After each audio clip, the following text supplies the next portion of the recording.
Papa Francesku, lindur si Jorge Mario Bergoglio, me 17 dhjetor 1936 ishte kreu i Kishës Katolike dhe sovrani i shtetit të qytetit të Vatikanit.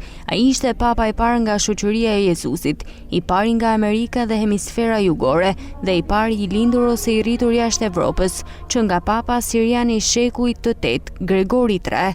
I lindur në Buenos Aires, Argentinë, u frymëzua për të bashkuar me jezitët në vitin 1958, pasi u shërua nga një sëmundje e rëndë. U shugurua prift katolik në vitin 1969, nga viti 1973 deri në vitin 1979. Ai ishte eprori provincial jezuit në Argentinë. Ai u bë kryepeshkop i Buenos Aires në 1998 dhe u bë kardinal në 2001.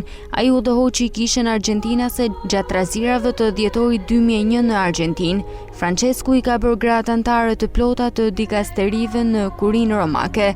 Ai pohon se Kisha Katolike duhet të jetë më mirëkuptuese ndaj anëtarëve të komunitetit LGBT dhe ka deklaruar se ndërsa bekimet e bashkimeve të njëjtit seks nuk lejohen, individët mund të bekohen për sa kohë që bekimet nuk jepen për një kontekst liturgjik.